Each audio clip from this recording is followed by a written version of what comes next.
I stumbled onto this thing called the New Age movement in 1981. I did not have a name for it initially. I knew something was going on. My husband had a 1979 accident, near fatal accident, where he lost both legs above the knee. And in that period of time, of course, I was looking for spiritual comfort and sustenance. And the nearest thing to me was a bookstore across the street from one of my downtown Detroit offices in the Penobscot building called Cokesbury Books. And I would peruse those shelves looking for things that would help me make it day to day in a very difficult time of my life. I found books that did, some very solid books that got me from one day to the next. And then I found a line of books that had a very different of theology. And they were saying things like we could worship God and call him Buddha. We could worship God and call him Krishna. God's ways were not our ways, and his thoughts were so much higher than our thoughts. Perhaps these were just different manifestations of God to different cultures. And I remembered passages about religious apostasy. And I started analyzing some of these books, and they carried a political agenda as well as a religious deviation. And one day I just bought a pile of those books and took them home and analyzed them for common elements. And I still remember the books I initially bought at that Cokesbury Detroit bookstore. When Religions Change, Hope for the Future, I believe by a Charles S. McCoy, who was a professor of the Graduate School of Theology in Berkeley, Graduate Union School of Theology in Berkeley, California. There was Toward a Human World Order by Gerald and Patricia Mischie, who purported to be Catholic. There was a book called Rich Christians in an Age of Hunger by Ron Sider, who was supposed to be an evangelical Christian, Baptist, teaching at a Baptist seminary. And there were a couple of others. And I took them and I analyzed the common elements, and I was somewhat puzzled. Where were they getting this stuff? And I didn't start putting it together until I found a book by a Los Angeles author called The Aquarian Conspiracy. The author was Marilyn Ferguson. She died last October of a heart attack, and she's no longer with us. Marilyn Ferguson saw as signs of hope, signs that I saw as something less. She wrote enthusiastically in a chapter on religious developments that now the heretics are gaining ground, doctrine is losing its authority, and knowing is superseding belief. And she was talking about some spiritual developments that would enhance people's frame of mind to accept their political developments.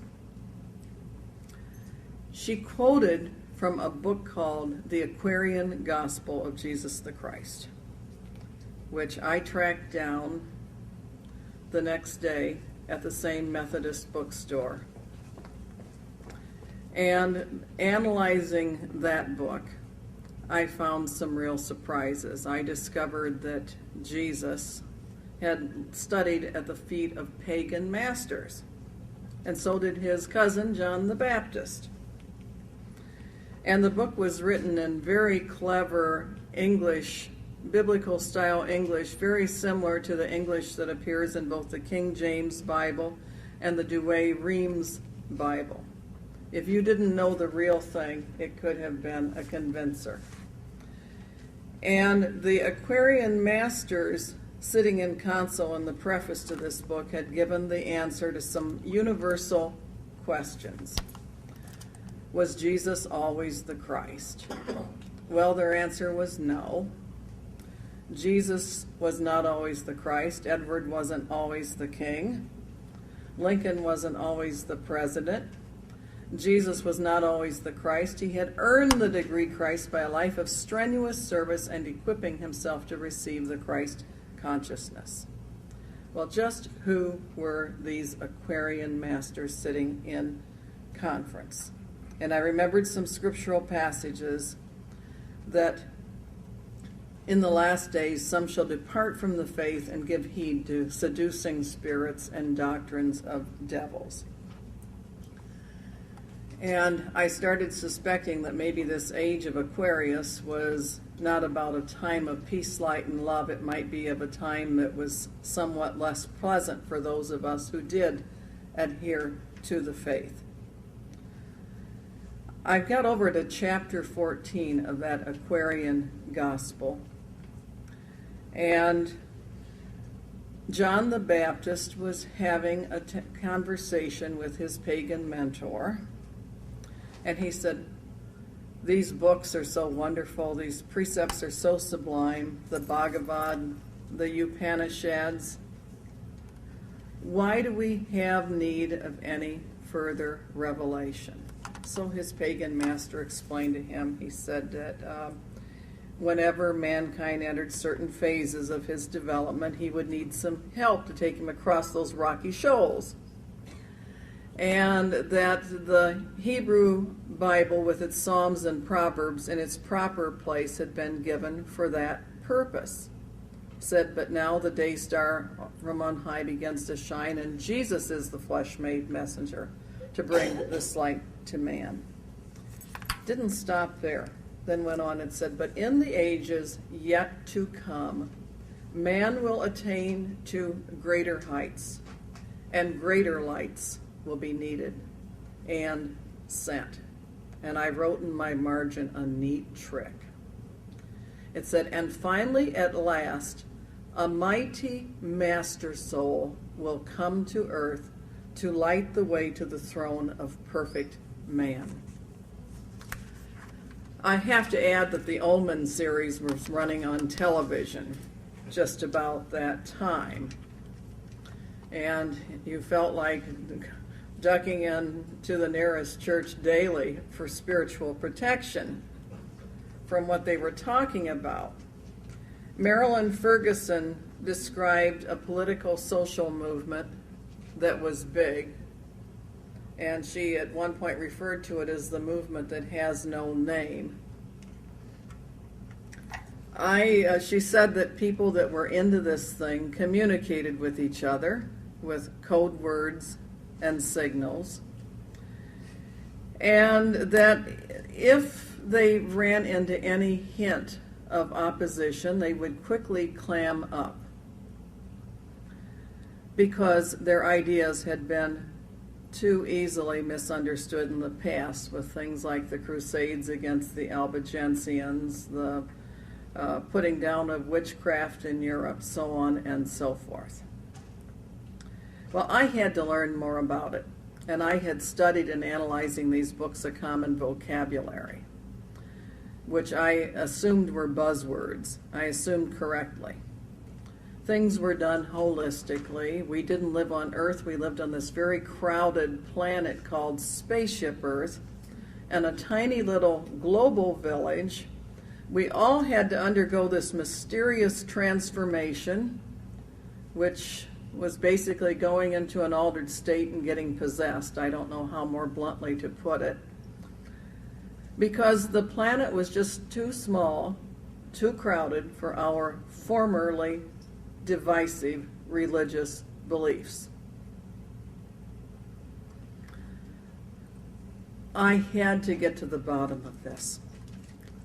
I didn't quite know where to take it. If the movement was 1/10 as big as she claimed it was, we had some serious issues. I decided on a course of action. I would carry Marilyn Ferguson's book and the Aquarian Gospel of Jesus the Christ along with me, and I would see who picked up on it. It took me 2 days to catch my first one. I was in Judge Stacy's courtroom in Wayne County Circuit Court, motion call, and a lawyer came across the room. In fact, it was opposing counsel, and he was just beaming, and he said, "I see you have the Aquarian Gospel." He was so happy. Well, I made a bad mistake. I told him what I thought of the Aquarian Gospel, what I thought of the Aquarian conspiracy, and what I thought of the collective intelligence of everybody buying into it.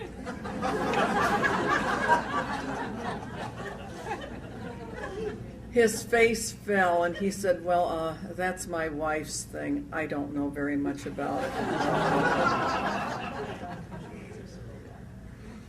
I decided I'd better switch tactics and be cool, as they say. So I continued to carry the books with me. The next person I ran into was not into it. He was into the political scene. He was running for Detroit Common Council, and he told me.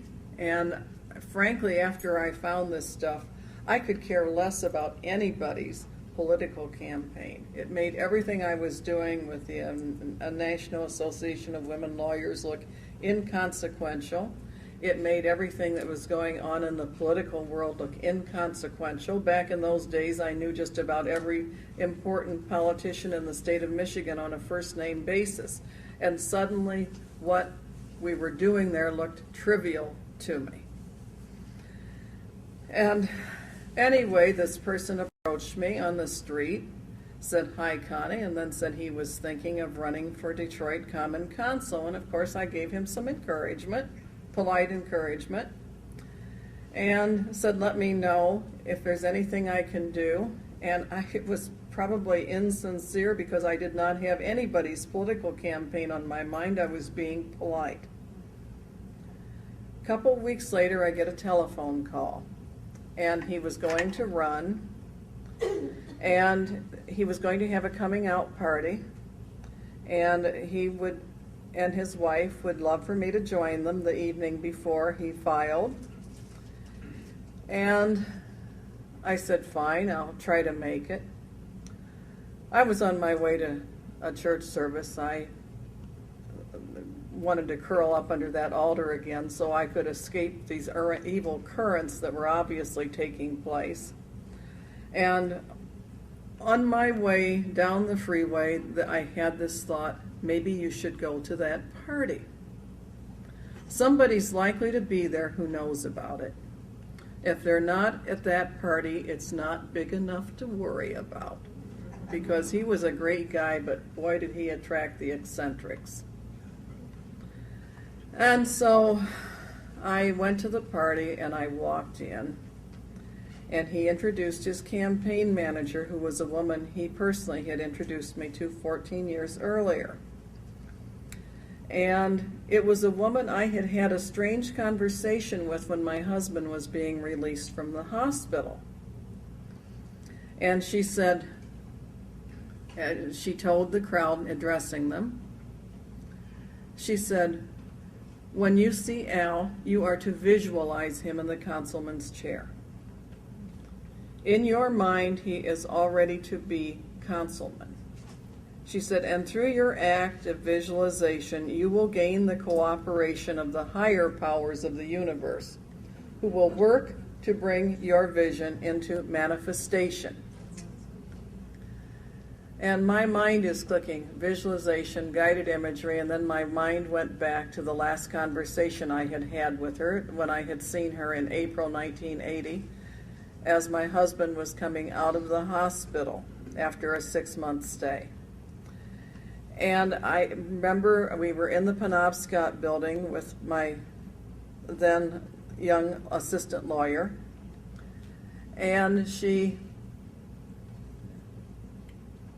came over to our table, and I invited her to join us. And then she said, "How are you doing, Connie?" And I said what I said to everybody in those days, "Terrible." She said, well, what's wrong? And I told her about my husband's very tragic accident. And she said, why, Connie, she said, that's no problem at all. I can come over to the house and heal him for you. I said, you can? She said, yes, I've been studying healing. I said, well, I guess if you have been studying healing, you think you can heal him, but tell me, Phyllis, how do you plan to accomplish that? She said, with cosmic energies I received from the universe. And I'm putting two and two together, and I'm thinking cosmic energies, mind sciences, visualization. Those were things that Marilyn Ferguson discussed in her book, The Aquarian Conspiracy. I wonder if Phyllis is part of them.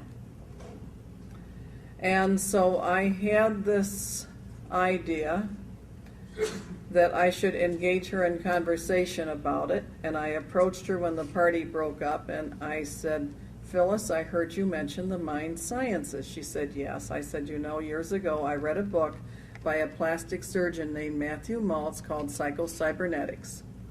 And I've been so interested in the mind sciences since then. Why don't you let me take you to dinner, and maybe you can tell me more about it? She said, sure. You have to watch us lawyers. We're tricky. We can get a lot of information for the price of a meal.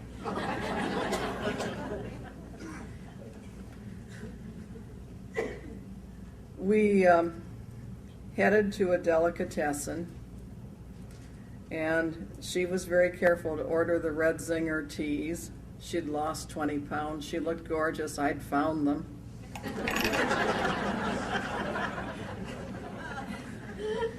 And I said, Phyllis, I said, tell me about the New Age, or tell me about the mind sciences. I'm fascinated.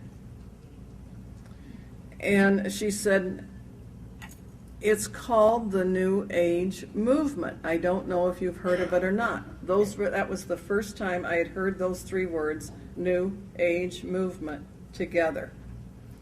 And I said, no, is it possibly called anything else? And she said, yes, it's sometimes called the Aquarian Network, the Age of Aquarius. And at that point I held up the Aquarian Gospel. I said, is this part of it?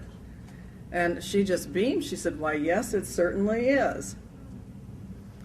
And I said, well, what do you do in this movement? She said, we communicate with code words and signals.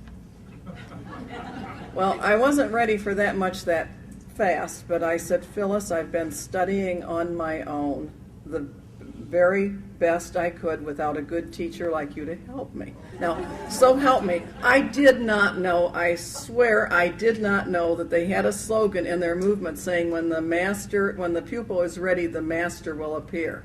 I did not know that. I said, I think I may know some of the words. Can you help me? She said, sure. I said, holistic. She almost fell off her chair. Spaceship Earth, global village, paradigm, new paradigm shifts. And I have to confess, up until the time I discovered the New Age movement, I thought paradigm was 20 cents. Well, anyway, we finished our vocabulary lesson, and I said, well, communicating's fine and fun, but what are we communicating about? She said, we believe the mind operates on principles, just as one's body operates on principles. And if you want your mind to work effectively for you, you must know the principles. I said, well, that sounds logical enough. Tell me, what are the principles? And she told me a few that went in this ear and out that ear. It sounded like sheer gobbledygook to me. I'm sure now I would recall it and digest it. And then she said the most important principle of all is karma. I said, karma? Karma, I said, Phyllis, could this have anything to do with Eastern religions? She said, well, yes, Eastern religions are part of it. She said, but we're much larger than the Eastern religions. And I was doing an inward gulp. That was a pretty big portion of the world to say, that's nothing. We're lots bigger than them. And I said, well, I might as well tell you I've read The Aquarian Conspiracy. Now, when I said that, she frowned very deeply. I really think that the little spirits that they try to get in touch with were communicating with her, attempting to communicate with her very deeply. And she frowned and she said, Marilyn Ferguson is a friend of mine. We've appeared on lecture platforms together. We've given workshops together. But her book didn't really tell it the way it is. And I suspected she was trying to detect whether I was pro or con before she went any further. And fortunately, forewarned is forearmed. Marilyn Ferguson had said they do that. So I said, well, Phyllis, I read that book. I said, it looked like a really good book to me. What's wrong with it? And as soon as I said that, she was all smiles. And she said the movement is much, much larger than Marilyn Ferguson described it. Well, Marilyn Ferguson had described a sweeping worldwide movement that was especially powerful even in the United States government and in the European Union. And to say that the movement was much larger than Marilyn Ferguson had said it was significant indeed. So at that point, I said, Phyllis, I said, you're going to think I'm crazy or something. I said, but since Barry's accident, I've become quite the Bible scholar. I said, I am convinced that this very well may be the movement that was prophesied that would bring the Antichrist on the scene and install him in power. I thought she would say, you're crazy. She didn't. She still thought I wanted to run off and be a soldier in the Aquarian army. She said, oh yes, she said, that's very perceptive of you. She said, I have been convinced of that for many years myself. Well, I had a stack of books with me. Anybody that knows me knows I usually have a stack of books with me. These days, anybody that knows me knows I usually have a computer with me. And I picked up one of the books in the stack, The Aquarian Gospel, and I turned to page 14. They've repaginated cleverly since I gave those initial talks, and pointed to a line that said, one may enter fully into the spirit of the God of force. And then I turned to a line in sacred scripture saying, he shall honor in his estate the God of force is a God whom his fathers knew not. It reads that way in both the Douay Rheims and the King James versions of the Bible.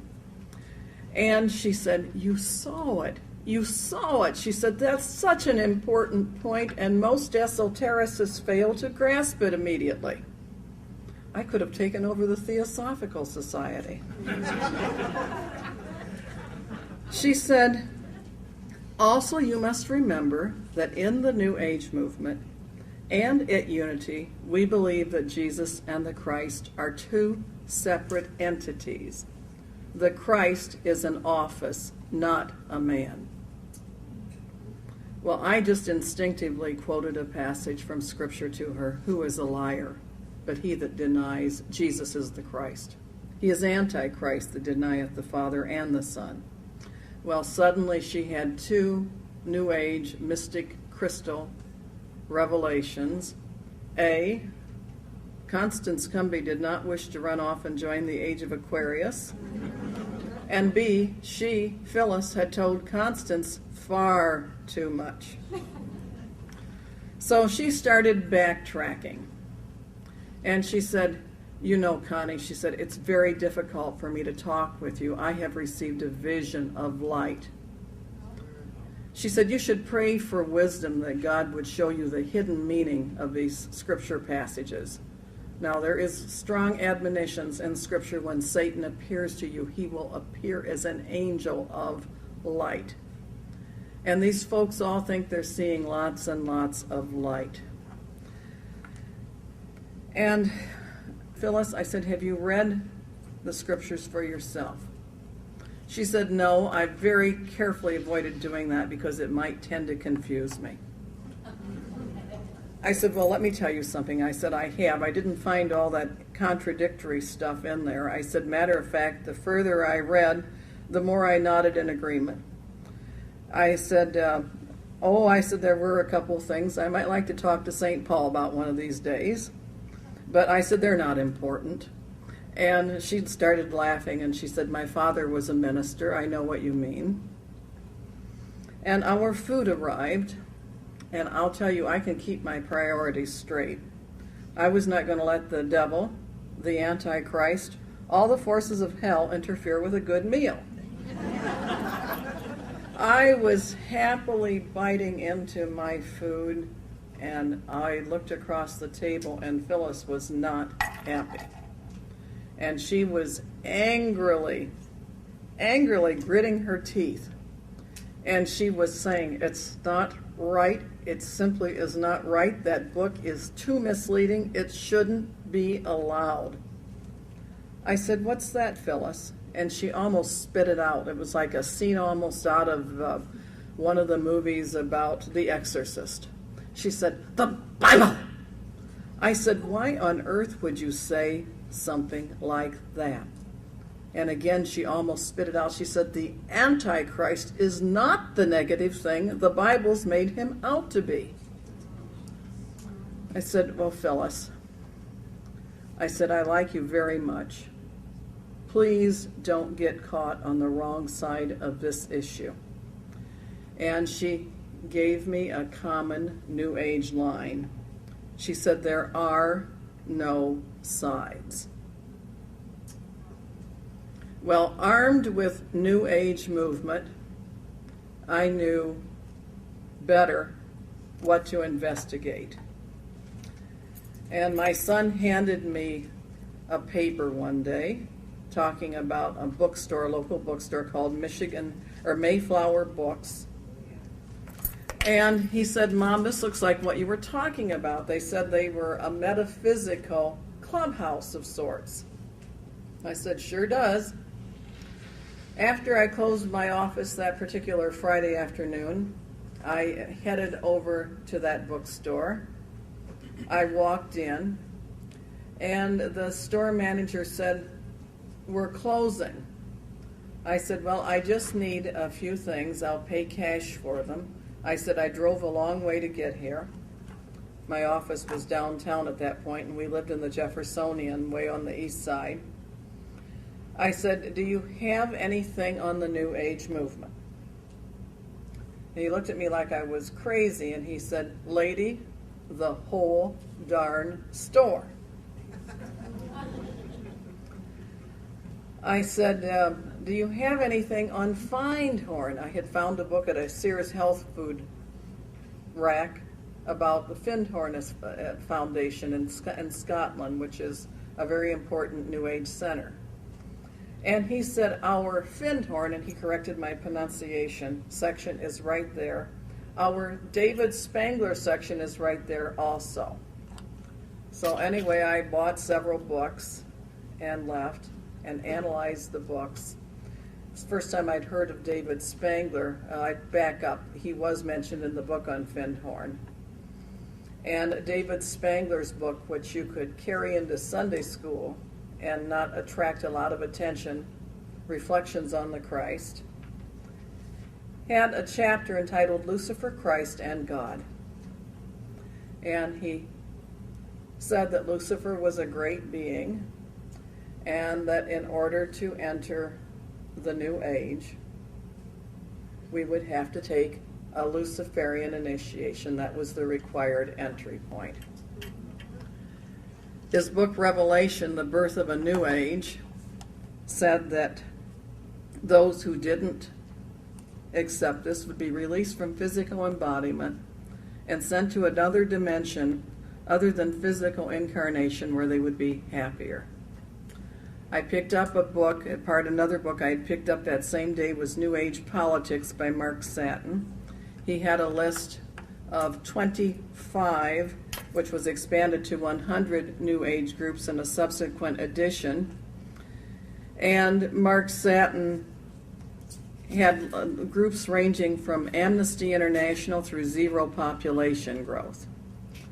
And one of the 25 and then the 100 organizations he listed was World Goodwill in New York City, a division of Lucis Trust. I own 3 books in my personal library from when they were officially known as Lucifer Publishing Company, something they tried to deny for several years, and something now that is open on their website. And he said that of Lucis World Goodwill, it said they were working for the reappearance of the Christ. Now, what is the New Age movement all about? There's been a lot of information out there. There's been a lot of disinformation out there. But when you boil it down to its essence, it is about 3 things. And despite all the admonitions telling you go back to sleep, it is about a new world order. The terminology pretty much started with them. It is about a new world religion that basically synthesizes and syncretizes everything into one pot. And then after all this is done, Jesus is conveniently ushered out the door.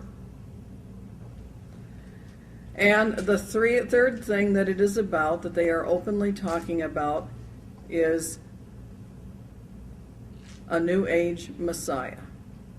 The reappearance of the Christ, they put it, a Christ they cheerfully admit is not Jesus. When I discovered the movement, it had taken strong root many places. And there were many things I didn't understand about it that I now understand. And I have to tell you, I had opposition from where I least expected it. I had support sometimes from where I least expected it. And I'm happy to tell you that many New Agers repented, came out of the movement as though they had seen the devil, never looked back. One of the most important New Age publishers, the publisher of Donald Key's Earth at Omega, Passage to Planetization, wrote me a lovely letter, which I received at home, I believe, in early 1985. And he told me some of the things that he had been in and involved with, that he had, a friend had given him my book, and he had gone back to Donald Key's. He had published Donald Key's and Norman Cousins' very New Age book, Earth at Omega, Passage to Planetization. One of the acknowledgments in that book to my mentors in the order of their appearance was Jewel Cole. This was the spirit that Alice Bailey claimed had spoken through her for the Lucifer publishing materials, that was her channeled source. And he had been an administrator of Lucis Trust in New York, as well as a president of World Federalists, and also SANE, the anti-nuclear group. The last I heard of him, he was involved with the Sri Chinmoy cult in New York City, and that's a cult that had tremendous, tremendous influence at the United Nations, still does. I just interviewed somebody from that who formerly had been associated with that cult, had been raised in that cult by parents who were in that cult, and fortunately broke away as an adult and wrote an outstanding book called Cartwheels and a Sari by Jayat Tam, T-A-M-M.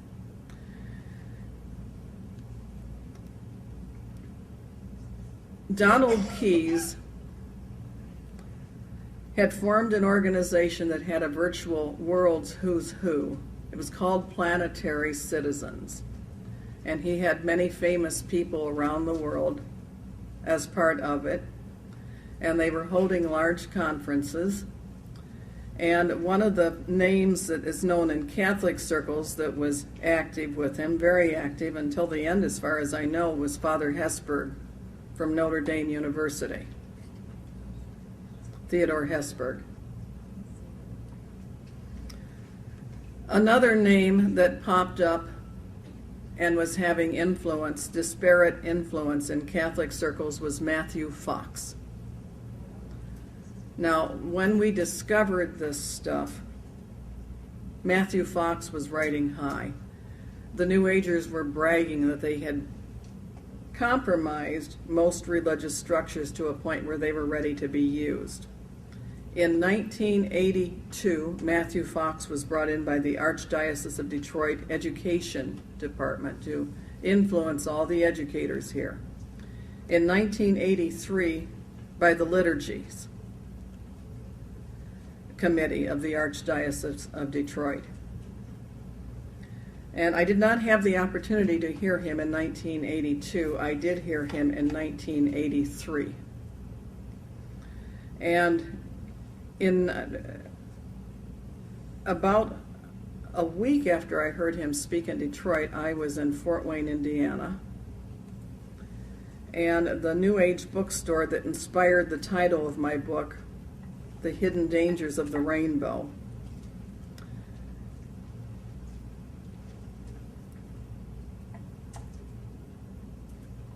the bookstore I visited at Thanksgiving time 1983 was the same bookstore I had visited in 1981, but they were now at a new location. People had gotten wise to part of their agenda, and cash flow wasn't quite as good as it had been. And there was a paper in there called Circle Network News. There was a large headline said, "Starhawk teaches at Holy Names." And it said Starhawk, who was a self-active, politically active witch, self-confessed witch, said teaching nuns, priests, ministers, and Christian educators was a new but deeply rewarding experience. We danced the spiral. We jumped, they jumped something else, jumped the kettle, danced the spiral, and found other new and innovative ways to express ourselves. Isn't it wonderful to find such a sympathetic spirit of paganism within the Christian world? I mailed that newspaper to Bishop Gumbleton, who told me he had had complete confidence in Matthew Fox and the Archdiocese of Detroit Liturgy Committee, and said this might illustrate the concerns we discussed when I was there that day. And I took that with me to Seattle. And I gave it to Catholics United for the Faith in Seattle. And they, Frank Riley, I believe his name is, he was the father of the woman who headed the successful anti-euthanasia committee in Seattle, in the state of Washington. He decided he was going to mail this to Cardinal Ratzinger in the Vatican. And Cardinal Ratzinger opened the file on Matthew Fox. And it took several years for the investigation, but in 1988, Matthew Fox was ordered silenced for a year. In 1993, he was eventually excommunicated, and now he's an Episcopalian priest, still holding forth in these circles. But in the Archdiocese of Detroit itself, there were tremendous, tremendous divisions going on. The New Age movement had infected just about everything you can think of. One of the very good Orthodox priests in the city of Detroit was called on the carpet for committing 3 theological sins. He used the term in his catechesis Jesus and Christ interchangeably, ignoring the rich, subtle variation in meanings. B, he erroneously said Jesus was born in Bethlehem, ignoring the rich, subtle, ignoring the fact that modern Bible scholars no longer believe that to be the case. And C, he either was not familiar with modern theologians such as Matthew Fox, or else he had consciously rejected them. He laughed. He said they got it right the 3rd time. He'd consciously rejected them. And he was called in with the object they were then trying to screen out people who were anti-New Age. He took me down with him to the Archdiocese offices as his attorney. We got down there, the panel of inquisitors one of whom I understand is now sitting in prison for sexual crimes. They grinned as though they had swallowed the canary. Said, the bishop wants us to meet with you. And they said, who is this? And he said, this is my attorney. They said, you're not allowed to have an attorney here. Well, I went out and sat down, had their closed door meeting with the brass. The Archdiocese secretarial pool was sitting, and they had chairs. They would sit outside in the cubicles, outside their bosses' offices. The bosses were in with trying to get rid of this troublemaking priest who used the term Jesus and Christ interchangeably. And one of the ladies, who appeared to be pretty much a leader of the group, spoke up and she said, why, that's terrible. She said, that nice young priest is in there and can't have his attorney with him. Well, I had the entire secretarial pool of the Archdiocese of Detroit all to myself. And I took the opportunity to educate them on the New Age movement. They gasped. They said, we wondered what was going on around here. Suddenly, every crucifix in the place came down. Huge rainbows went up in their place. The bookstore was almost as well stocked as the Mayflower. And I'm happy to tell you the last time I was there, I haven't been there in a while, but the last time I was down there, it was scrubbed so clean it was almost boring. There were a couple books I would have liked to have moved off the shelf, but for the most part it was cleaner than most Christian bookstores I had been in. I complimented them on it, and they said a manager named Ray had come in and really scrubbed the place out. I said, well, thank God for Ray. Anyway, we've been through a long, nasty battle. The fight is not over. They've been regrouping. In 1993, Pope John Paul II issued a strong statement against the New Age movement. And the current Pope has issued strong statements about the New Age movement.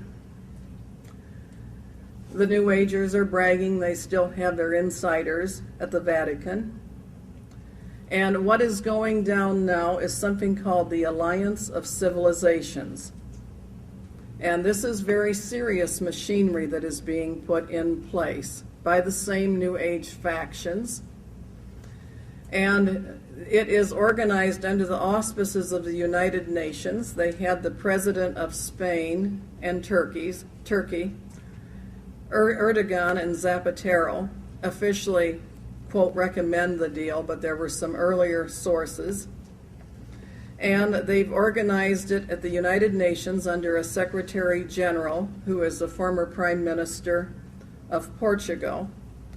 And they have drawn up guidelines which they hope to have in full implementation by 2010. Now, they've been slowed down than before, and nothing can happen until God's ready.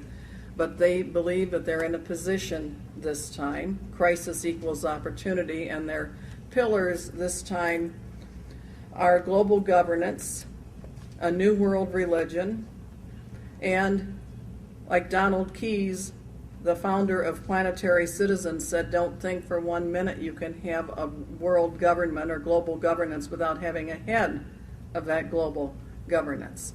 And they're still pointed through to some very serious things. And there is an apostate former nun named Karen Armstrong who purports to be a scholar on religions. She hates God. She hates Christianity. And she's been very vocal about it. And this religious exclusivism, these Christians saying Jesus is the only way, just has to stop.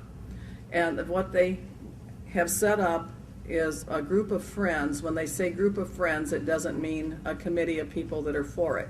The group of friends means countries who have subscribed and are on board by treaty. The 85 group of friends are countries, and there's also partners. The European Union is a partner on it.